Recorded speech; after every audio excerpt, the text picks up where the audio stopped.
नमस्कार, मी पूनम. स्वागत आहे तुमचं एका मराठी ब्लॉगमध्ये. इथं माझा रुटीनचा ब्लॉग आज शेअर करण्यासाठी घेतला आहे. जास्त दिवस झालं ब्लॉग केला नव्हता, थोडंसं रुटीन शेअर करू त्यासाठी घेतलेलं आहे. रेसिपी काय आजच्या ब्लॉगमध्ये शेअर केली नव्हती.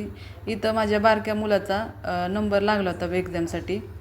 इकडं तळेगाव दाभाडे इकडं जायचं होतं, तर इथं माझ्या मिस्टरांनी त्यांच्या फ्रेंडची गाडी घेतली होती. कारण म्हणलं लवकर जाऊ, म्हणजे एक्झाम पण टायमात जायचं होतं, त्यामुळं CETची एक्झाम होती त्यासाठी. एकदम उन्हातच निघालो होतो. 1 वाजले तरी घरातून निघण्यासाठी. आणि मॅप लावल्यामुळं ना भरपूर अर्धा तास वेळ गेला फिरण्यातच. गोल फिरून मॅप नेतो.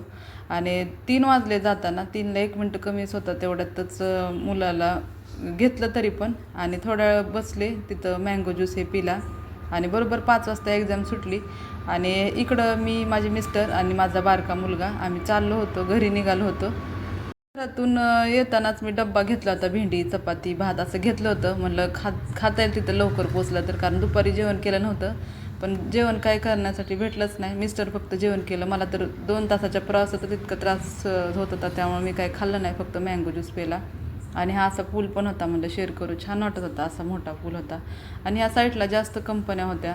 म्हणजे आपण ह्या साईडने कधी येणं नाही होत ह्या इकडं, पुण्यात राहतो, पण ह्या साईडला भरपूर मोठ्या अशा कंपन्या वगैरे होत्या. आणि थोडासा ब्लॉग पण घेतलेला आहे. आणि हा ब्लॉग आहे 2 मेचा.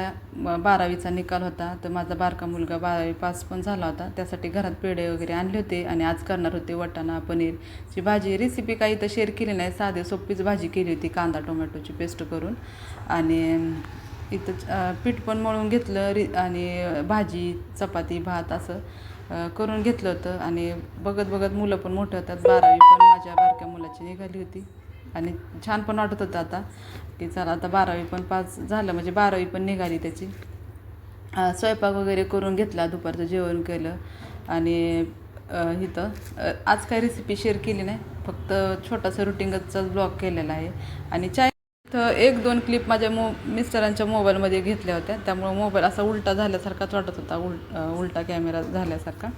आणि इथं कांदा टोमॅटोची, अद्रक लसूण सगळं तेलामध्ये फ्राय करून घेतलं तव्यामध्ये, चपात्या झाल्या की. आणि त्यानंतर इथं पेस्ट करून घेतली. आणि तेल छान तापलं की मसाले तेल सुटेपर्यंत परतून घेतले.